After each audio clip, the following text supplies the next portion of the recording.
ക്ഷമ ബൈബിൾ ക്വിസിലേക്ക് എല്ലാവർക്കും സ്വാഗതം.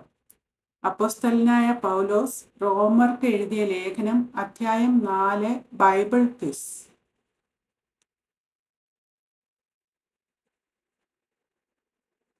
വിശ്വാസത്താലുള്ള നീതീകരണത്തിന് ഉദാഹരണമായി പൗലോസ് ആരെയാണ് പരാമർശിക്കുന്നത്? അബ്രഹാമിനെ.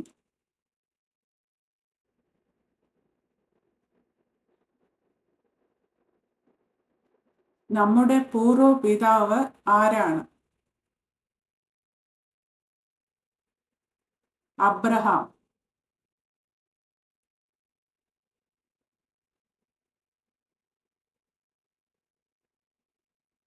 നാലാം അധ്യായത്തിന്റെ ആരംഭത്തിൽ പൗലോസ് എന്ത് ചോദ്യമാണ് ചോദിക്കുന്നത്? എന്നാൽ നമ്മുടെ പൂർവ്വപിതാവായ അബ്രഹാം ജഡപ്രകാരം എന്തു പ്രാപിച്ചു എന്ന് പറയേണ്ടു? പ്രവൃത്തികളാൽ അബ്രഹാം നീതീകരിക്കപ്പെട്ടു എങ്കിൽ എന്തിന് സംഗതി ഉണ്ട്? അവന് പ്രശംസിപ്പാൻ സംഗതി ഉണ്ട്.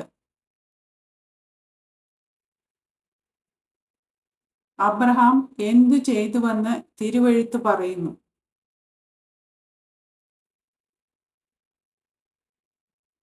അബ്രഹാം ദൈവത്തെ വിശ്വസിച്ചു, അത് അവന് നീതിയായി കണക്കിട്ടു. പ്രവർത്തിക്കുന്നവനെ കൂലി കണക്കിടുന്നത് എങ്ങനെയാണ്? കടമായിട്ട്.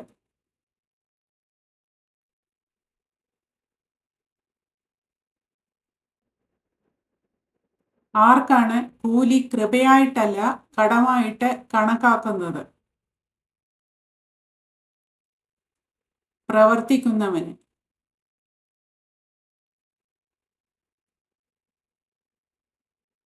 പ്രവർത്തിക്കാത്തവനെങ്കിലും ദൈവം ആരെയാണ് നീതീകരിക്കുന്നത്?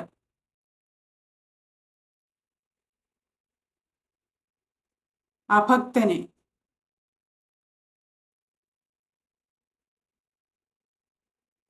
പ്രവർത്തിക്കാത്തവനെങ്കിലും അഭക്തനെ നീതീകരിക്കുന്നവനിൽ വിശ്വസിക്കുന്നവന് എന്ത് നീതി ലഭിക്കും? അവന്റെ വിശ്വാസം നീതിയായി കണക്കാക്കപ്പെടുന്നു. പ്രവൃത്തി കൂടാതെ ദൈവം നീതി കണക്കിടുന്ന മനുഷ്യന്റെ ഭാഗ്യത്തെക്കുറിച്ച് ആരാണ് വർണ്ണിക്കുന്നത്? ദാവീദ്.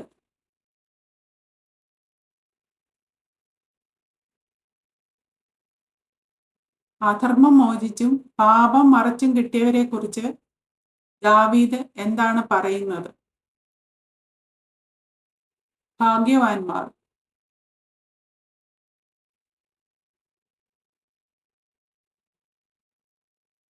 ദാവീദ് ആരാണ് ഭാഗ്യവാൻ എന്ന് പറയുന്നത്?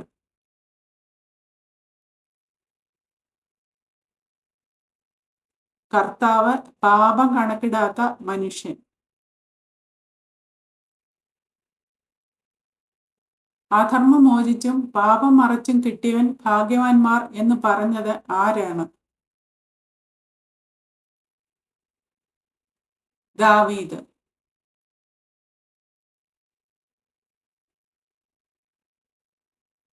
ദാവീദ് വിവരിച്ച ഭാഗ്യവർണ്ണനത്തെക്കുറിച്ച് പൗലോസ് എന്ത് ചോദ്യം ചോദിക്കുന്നു?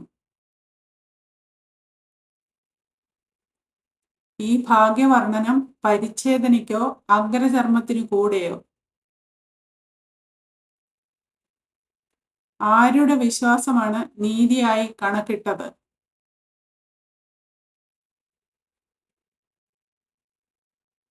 അബ്രഹാമിന്റെ.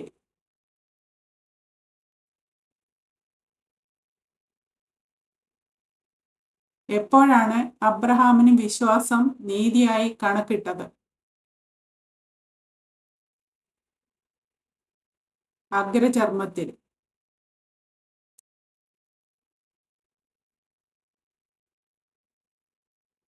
അബ്രഹാമിന് അഗ്രചർമ്മത്തിൽ വെച്ചുണ്ടായിരുന്ന വിശ്വാസനീതിക്ക് മുദ്രയായി എന്ത് ലഭിച്ചു? പരിച്ഛേദന എന്ന അടയാളം. അബ്രഹാമിന് അഗ്രചർമ്മത്തിൽ വെച്ച് ഉണ്ടായിരുന്ന വിശ്വാസനീതിക്ക് മുദ്രയായി പരിച്ഛേദന എന്ന അടയാളം അവന് ലഭിച്ചത് എന്തിനു വേണ്ടിയാണ്? അഗ്രചർമ്മത്തോടെ വിശ്വസിക്കുന്നവർക്കും കൂടെ നീതി കണക്കിടപ്പെടുവാൻ തക്കവണ്ണം.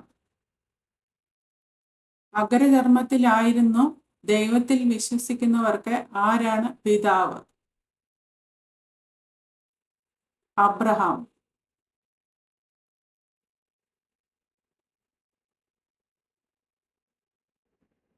പൗലോസിന്റെ അഭിപ്രായത്തിൽ അബ്രഹാമിനെ ആരുടെ പിതാവായി കണക്കാക്കുന്നതിനാണ് അഗ്രചർമ്മത്തിൽ വെച്ച് ഉണ്ടായിരുന്ന വിശ്വാസനീതിക്ക് മുദ്രയായി പരിച്ഛേദന എന്ന അടയാളം അബ്രഹാമിന് ലഭിച്ചത്?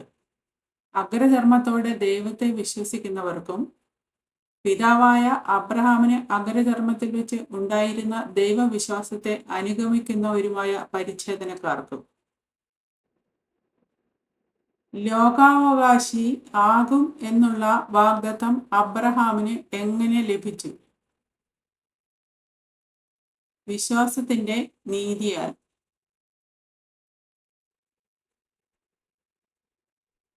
അബ്രഹാമിനും അവന്റെ സന്തതിക്കും ലോകാവകാശി ആകും എന്നുള്ള വാഗ്ദത്തം എന്തിനാലല്ല ലഭിച്ചത്? ന്യായപ്രമാണത്താലല്ല.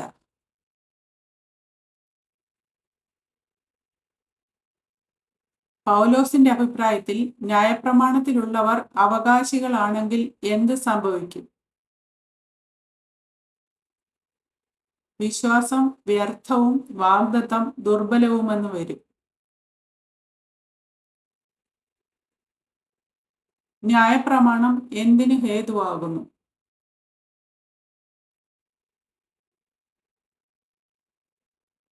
കോപത്തിന് ഹേതുവാകുന്നു.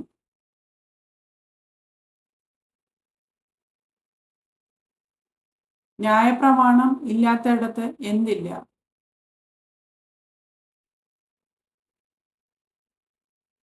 ലംഘനം.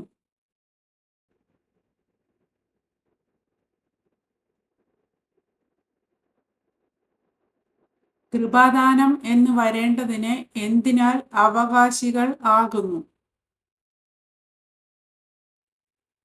വിശ്വാസത്താൽ.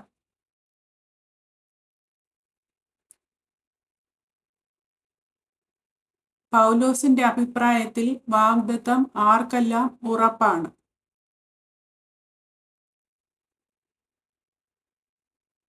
സകല സന്തതിക്കും. ന്യായപ്രമാണമുള്ളവർക്കു മാത്രമല്ല, അബ്രഹാമിന്റെ വിശ്വാസമുള്ളവർക്കും കൂടെ. അബ്രഹാം ദൈവദൃഷ്ടിയിൽ നമുക്കെല്ലാവർക്കും വേണ്ടി വിശ്വാസത്താൽ പിതാവായിരിക്കുന്നത് എങ്ങനെ? ഞാൻ നിന്നെ ബഹുജാതികൾക്ക് പിതാവാക്കി വെച്ചു എന്ന് എഴുതിയിരിക്കുന്നതിനാൽ. ഞാൻ നിന്നെ ബഹുജാതികൾക്ക് പിതാവാക്കിയിരിക്കയാൽ നിന്റെ പേർ അബ്രഹാം എന്നിരിക്കണം എന്ന് എഴുതിയിരിക്കുന്നത് എവിടെ? ഉൽപ്പത്തി 17-ാം അധ്യായം 5-ാം വാക്യം. അബ്രഹാമിനെ ബഹുജാതികൾക്ക് പിതാവാക്കി വെച്ച ദൈവത്തിന്റെ പ്രത്യേകത എന്താണ്? മരിച്ചവരെ ജീവിപ്പിക്കുകയും ഇല്ലാത്തതിനെ ഉള്ളതിനെ പോലെ വിളിക്കുകയും ചെയ്യുന്നവൻ. ആശയ്ക്ക് വിരോധമായി ആശയോടെ അബ്രഹാം എന്താണ് വിശ്വസിച്ചത്? താൻ ബഹുജാതികൾക്ക് പിതാവാകും എന്ന് അബ്രഹാം ആശയ്ക്ക് വിരോധമായി ആശയോട് വിശ്വസിച്ചു. 100 വയസ്സുള്ള അബ്രഹാം തന്റെ ശരീരം എന്തായിപ്പോയത് ഗ്രഹിച്ചിട്ടും വിശ്വാസത്തിൽ ക്ഷീണിച്ചില്ല. തന്റെ ശരീരം നിർജീവമായി പോയത്.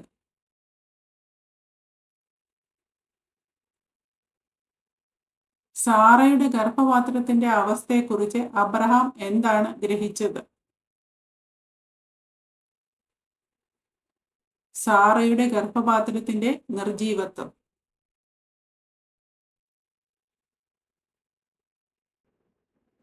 അബ്രഹാം അവിശ്വാസത്താൽ സംശയിക്കാതെ വിശ്വാസത്തിൽ ശക്തിപ്പെട്ടത് എന്ത് കാര്യത്തിലാണ്? ദൈവത്തിന്റെ വാഗ്ദത്തത്തിങ്കൽ.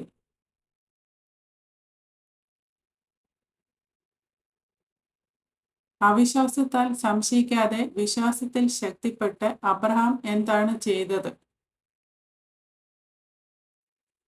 ദൈവത്തിന് മഹത്വം കൊടുത്തു.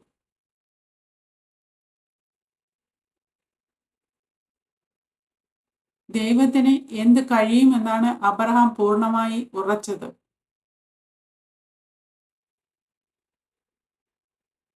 അവൻ വാഗ്ദത്തം ചെയ്തത് പ്രവർത്തിപ്പാനും ശക്തൻ എന്ന്. അബ്രഹാമിന്റെ വിശ്വാസം അവന് എന്തായി കണക്കിട്ടു?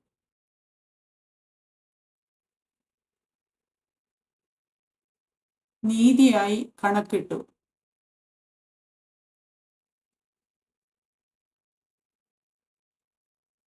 അബ്രഹാമിന്റെ വിശ്വാസം നീതിയായി കണക്കിട്ടു എന്ന് എഴുതിയിരിക്കുന്നത് ആർക്കും കൂടിയാണ്?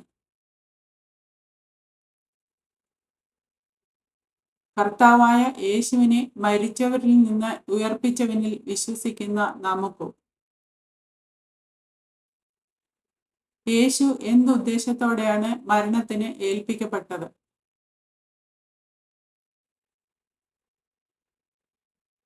നമ്മുടെ അതിക്രമങ്ങൾ നിമിത്തം.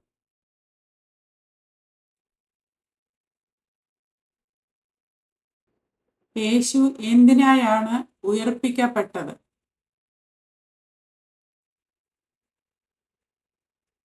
നമ്മുടെ നീതീകരണത്തിനായി.